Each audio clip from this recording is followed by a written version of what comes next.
Perbedaan tiga baca pres saat refleksi di depan cermin mata Najwa. Di tempat ini, di lapangan ini, saya kelas 1 SD dan bermain sepak bola pertama kali di lapangan terbuka. Segala hal yang sudah Bapak lalui selama ini. Bapak jangan kemana-mana, Bapak. Refleksinya di depan kaca, Pak. Udah cukup. Jadi maksudnya Bapak di sini. Kalau soal jabatan, Jar, jangan pernah kamu kejar. Kalau itu takdirmu, laksanakan dengan baik. Jangan pernah korupsi. Bismillahirrahmanirrahim.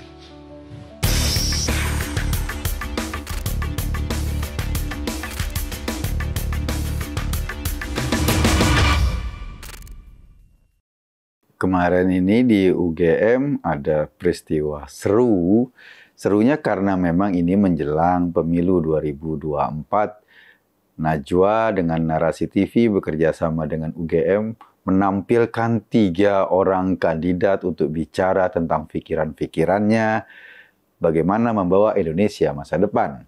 Yang pertama tampil Anies Baswedan. Anies seperti biasa, pede banget, tampil nggak pakai presentasi, nggak ada gagasan yang dituliskan dengan detail, dia mengandalkan cangkemnya, mengandalkan omongannya, seolah sesuatu itu sudah di luar kepalanya, dan dia ngomong tentang berbagai hal.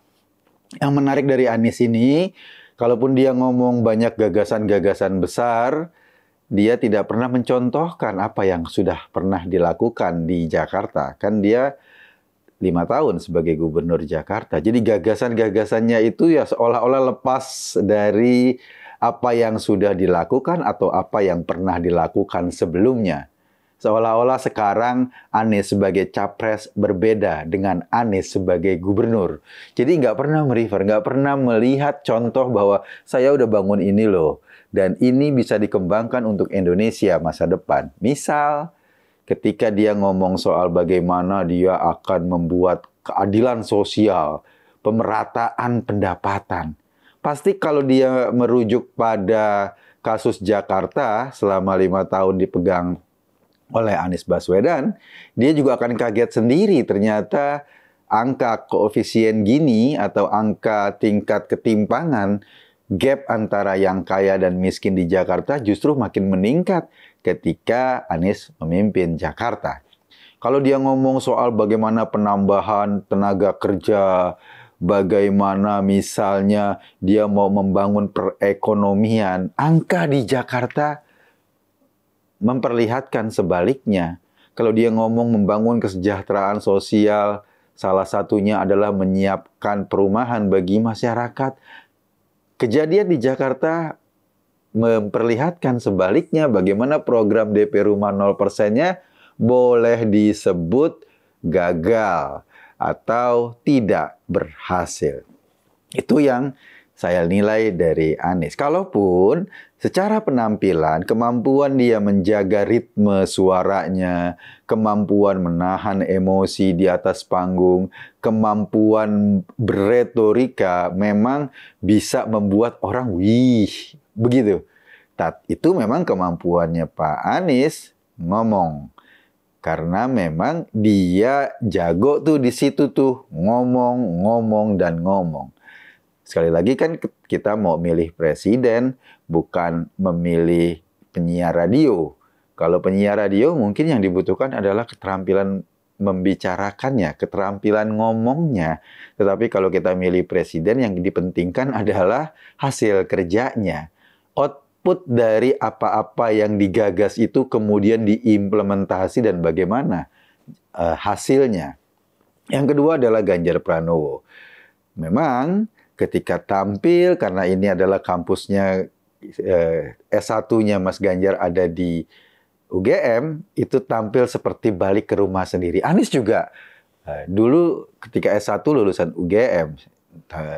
Nah, sepertinya ada chemistry ketika dia bicara di hadapan publik di UGM, karena kemudian dia meniti karir politiknya juga sebagian berkenaan dengan Jawa Tengah. Misalnya ketika dia naik sebagai anggota DPR dari daerah pemilihan sekitar Jawa Tengah juga, dia juga kemarin pemimpin Jawa Tengah, dan Yogyakarta, kalaupun berbeda provinsi dengan Jawa Tengah, tapi nuansanya ya nuansa Jawa Tengah.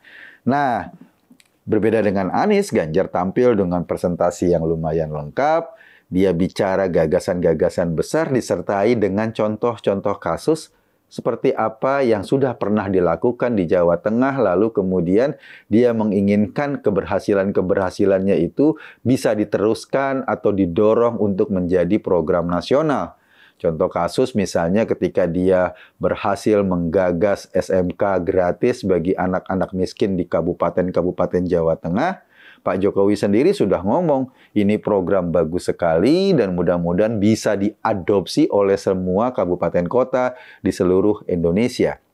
Dan ini bisa menjadi cikal bakal untuk salah satu jalan mengentaskan kemiskinan karena menarik anak-anak miskin, dididik secara serius, ditambah keterampilannya, ditambah bobot mentalnya untuk kemudian bisa menjadi para profesional bekerja baik di dalam negeri maupun di luar negeri.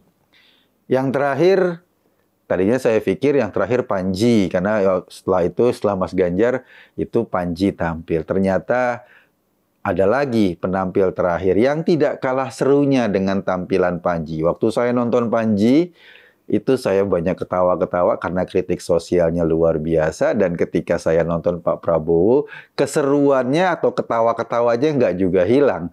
Pak Prabowo tampil genuine dengan gayanya yang khas, tapi justru itu kemudian saya jadi bertanya-tanya. Loh, ini capres loh, kok tampilnya begini? Seperti biasa ya, Pak Prabowo ngomong dengan sangat berapi-api, kadang-kadang di luar konteks, kadang-kadang tidak peduli dengan pertanyaan Najwa.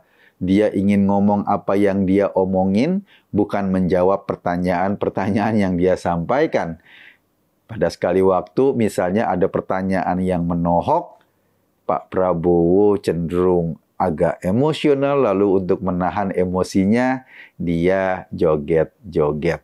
Nah, joget-joget inilah yang mungkin menjadi sesuatu yang menggembirakan, enak ditonton publik, sama senangnya ketika kita nonton Panji. Sebelumnya, ketika dia menyampaikan gagasan-gagasan komikalnya ke hadapan publik. Pak Prabowo mungkin tidak bermaksud melucu, tapi memang kalau kita nonton atau kita memposisikan dia sebagai capres, akhirnya tampilan itu jadi lucu banget. Yang paling lucu ketika dia menolak diminta oleh Najwa untuk berefleksi diri di hadapan cermin.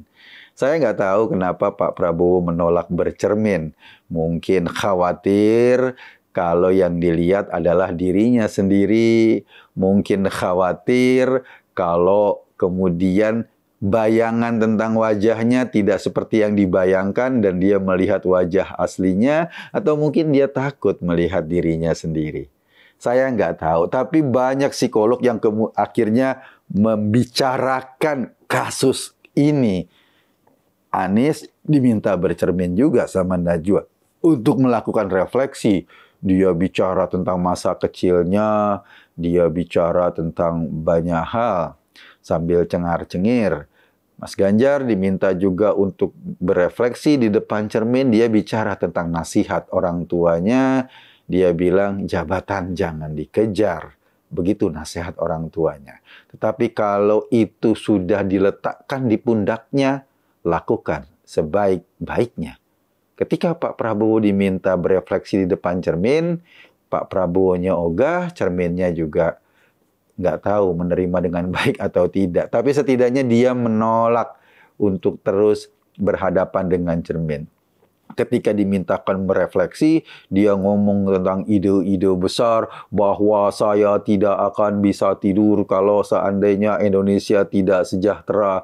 Saya tidak mau mati sebelum melihat Indonesia sejahtera. Dan syarat Indonesia sejahtera mungkin bagi Prabowo adalah kalau dia jadi presiden. Ini ungkapan yang sama juga diungkapkan ketika dulu tahun 2019 dia mau jadi presiden. Ketika tahun 2014 dia mau jadi presiden. Ungkapannya nggak jauh-jauh beda. Tapi buktinya ketika Pak Jokowi jadi presiden, itu kemajuan ekonomi Indonesia jauh lebih baik dibanding presiden-presiden sebelumnya. Kemampuan kita meningkatkan produksi, kemampuan kita membangun infrastruktur jauh lebih baik. Jadi sebetulnya mimpi Pak Prabowo itu seperti yang disampaikan kepada publik, dia syaratnya nggak harus dia jadi presiden. Dia cukup nggak jadi presiden, tahun 2014 dia nggak jadi apa-apa, cuma jadi ketua partai, toh pembangunan tetap jalan. Tahun 2019 dia cuma jadi Menhan, toh pembangunan tetap jalan. Jadi Pak Prabowo, mimpi Anda bisa diwujudkan kok kalau Ganjar jadi presiden. Jangan terlalu khawatir. Saya Kekun tadi hanya mengajak Anda berpikir, kesimpulannya terserah Anda. Terima kasih.